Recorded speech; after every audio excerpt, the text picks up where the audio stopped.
How's it going, guys? It's Nathan, Nathan's DIY Garage, and today we're doing an oil change on a BMW E53 X5. Okay, so doing the oil change on this E53. This is a family member's car, and you can pretty much use any oil you want. I'm going to show you how to change this in about 5 minutes. So easy, a 10-year-old could do it. You know nothing about cars. If you could physically turn the ratchet, you could do this. So let me just advise real quick. This will be the same procedure on a BMW E46, except with the BMW E53, it sets high enough we don't need a jack or anything. So this is what we're going to need. We're going to need, more than likely, you need a 1/2-inch drive ratchet and a 17mm socket. Now, depending on what socket you need, could vary by the year to year. This one has a 17 for the drain plug on the oil pan. We are going to use a pair of wire cutters. Not actually to cut wire. I'll show you what we're here in a few minutes. We're going to need a 36mm 6-point socket. You might be able to get by the 12-point, but probably not. You probably need this. A lot of people use vice grips to take the oil filter housing off. Don't do that. You will tear it up. In this case, we're using a Fram Extra Guard filter that is from Walmart. That works fine. I think they're $5 or $6. We are using, by request of the family member, the Walmart oil, which is fine. You just can't leave it in there for 7,000 miles. I mean, this thing gets changed every 5,000 miles.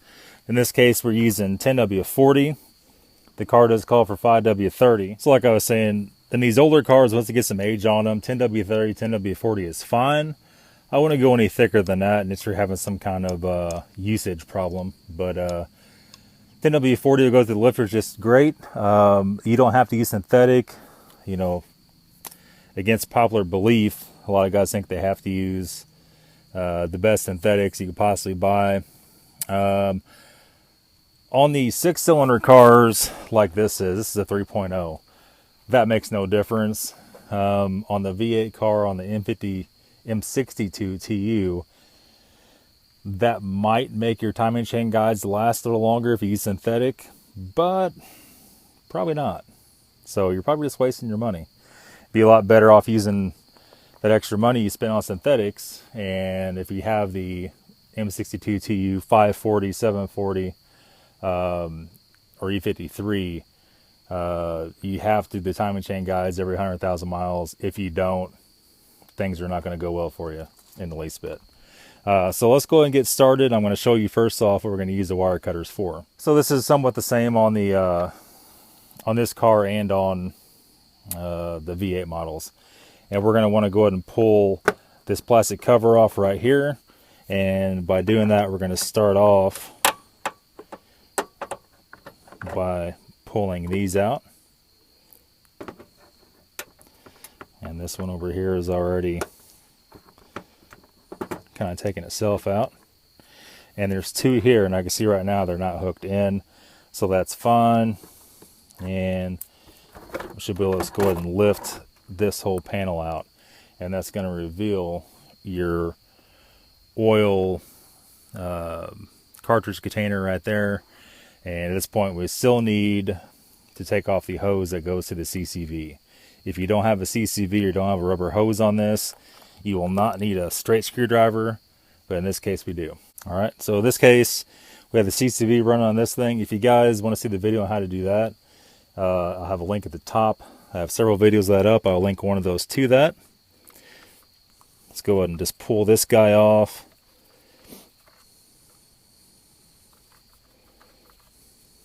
And hell, we're already almost halfway done. I'm going to go and get this off and we'll come back. Okay, so we remove that. And of course, if you don't have the CCV, you're just going to have a squeeze hose here. You're going to be able to squeeze it and hopefully wiggle it, not snap it off and get it out of the way. You're going to take your 36mm socket. It's going to go on there like this. Whoops. And it's probably a good idea to make sure you could actually get this off before you drain the oil out. And we're going to go and pull this filter up. This thing has about 5,000 miles on it.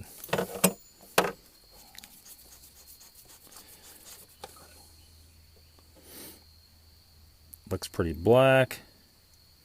Looks really black, actually. All right. There's our filter. And depends on which filter you get, there's little oil rings on top of this guy.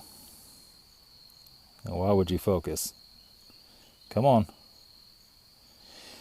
Anyway, there's little rings on top of this. If I remember right, this frame does not have that. It only has a big O-ring on the bottom, and it has a new copper washer for the oil pan drain plug.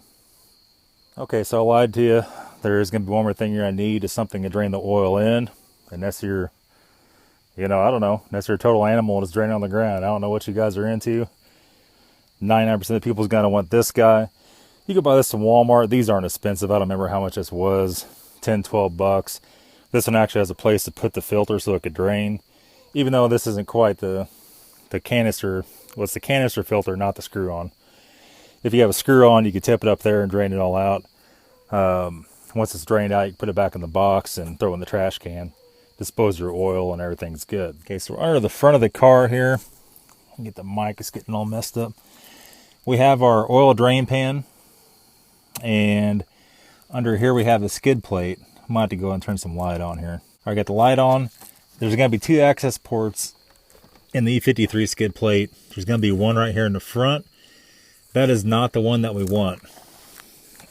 We're going to want the one behind it, and it's going to be right here. This one's already missing. I don't know if I can get you guys up in there or not. I don't know if you can see that or not. Right at the very corner, if you can see the bolt, that is a 17 millimeter. And just to clarify, that is under the front of the car. There's a headlight, and just by reaching under the car, you can easily get to it. If you got some little ass baby arms, then you probably want to get a jack and jack it up. I can reach this, and we are going to take it off, and we're going to drain the oil in this pan. Okay, so we have here, we have the drain plug out. The oil is draining. The oil is right under there draining in the pan. And we're going to go ahead and replace this little copper washer. Set our filter off to the side. And basically, we're going to switch this out. These could probably be reused again. These are bad about if they get dirt or anything like that in them. They don't want to seal up right and they want to seep. So usually it comes with one. I'll just go ahead and put it on. I recently went to Harbor Freight and bought a huge box of these, assorted sizes. If you're going to be working on BMW a lot, especially on Vanel stuff where it has banjo fittings, you probably want to have some extra ones, these crush washers around, in case you drop one or in case you have one that just won't stop leaking. And yeah, so let's go ahead and get this switched out. We're going to go ahead and set our oil filter back in our canister, and we'll come back.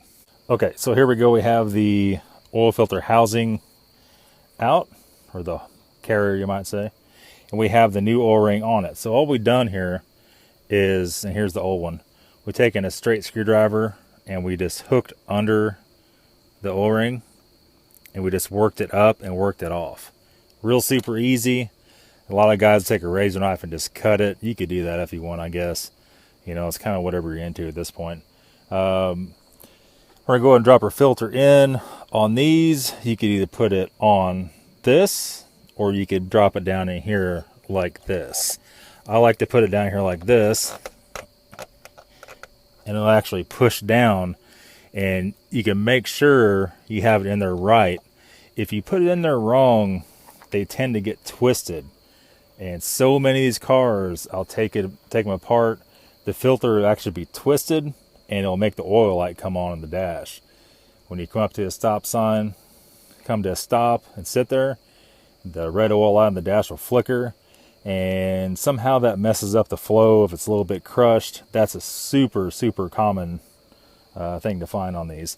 Also, what we've already done, I stuck my finger down here in the container and got a little bit of engine oil and just put a little bit around the oil ring. That'll ensure that it does not roll over. And we're going to go ahead and put it down like that. Make very sure that it's all started good. It should screw down quite a ways by hand with no resistance.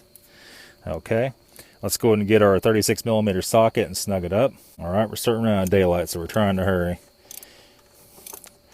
Go through, and the key is not to overdo this. If something don't feel right, take it back off and make sure everything's right.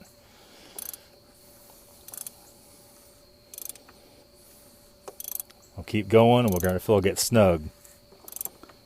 Right there, it's snug, and just a tiny bit more, and that's it. You don't have to overdo that. In fact, whenever this car was first bought, nothing we had would take it off. I had a 12-point instead of the 6-point. I had to go buy the 6-point. I had to use the 3-foot breaker bar to get that off, because some jackass put it on with a big ratchet, quick lube place, probably put on with the impact. It's hard to freaking say what happened to it. So at this point in time, we're going to put our hose back on. Once we get our hose put back on, which is super easy, we're going to go and tighten the clamp down.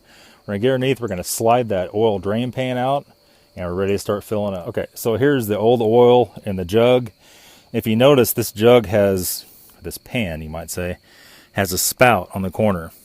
And we're going to use that when we're done to pour it back in these jugs. So we're only going to need 7 quarts. This is 2 5-quart jugs. This is 10 quarts.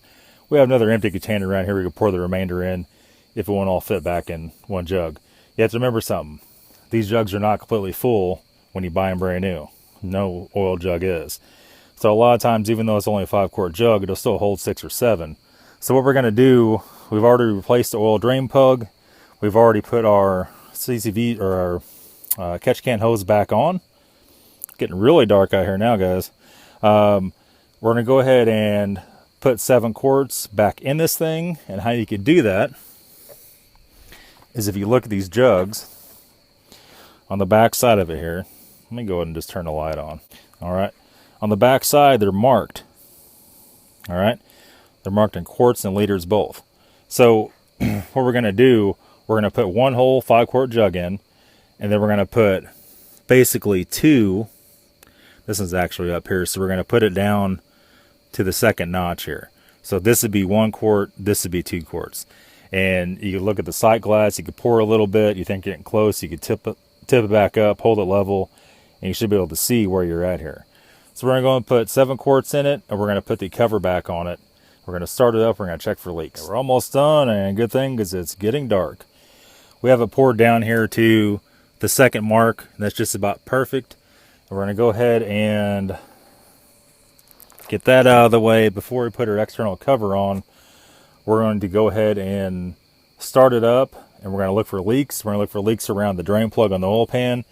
We're going to look for leaks around our deal right there. You can see there's oil down around here. That's from me picking up the filter, and when I flipped it over, it dribbled some. Nothing you can really do. Pretty much you're just going to have that. I guess you could hold it up and prop it up and leave it up there for a long time, but who the hell has time to do that? You could also put rags around it if you have to. So that's pretty much what's going on with that. Let me go ahead and start it up and verify it, and we'll come back. Okay, getting pretty dark here. I was hoping to have time to let it cool off. As you guys notice, this E53 does not have a fan shroud on it. When I first went and picked this thing up, the fan was blowing up in a bunch of pieces. The fan shroud was just totally gone. So once it cools off, this thing is so dark, you're going to pull the dipstick out, and you're going to make sure that the oil is in between 2 lines. Let me try to get some better light on this. Okay, so got a little better light on it, and you can see in the other videos I put up, this is how your dipstick looks. Your bottom notch, let me get it focused in there real good. Your bottom notch is your add mark, add 1 quart. Your very top notch is your full mark, and that is full. When you do 7 quarts, you should be right at the full mark. It's like 6.9. I don't remember exactly what they were. Almost every BMW is like that. Roughly 7 quarts to refill it. Depends on your model. Go ahead and look and make sure. Some of the V8s could take a little more. So yeah, we're pretty much going to get this out of here. We're going to just replace our plastic and go take it for a drive. Make sure no leaks, even though we know there's not. And we should be ready to go. Now, one more thing, guys. This is also a really good time to check your transmission fluid. And I have other videos up of that. I always say a good time to check the BMW transmission fluid is every time you do the oil. Now, as you know, there's no dipstick for the transmission fluid, and we are going to have to go under the car to do that. We probably won't do that tonight. We're almost out of daylight. We'll probably go and do that tomorrow. I'll link up at the top the links for checking the transmission fluid. So that's it, guys, for the oil change on the BMW 53, and thanks for watching.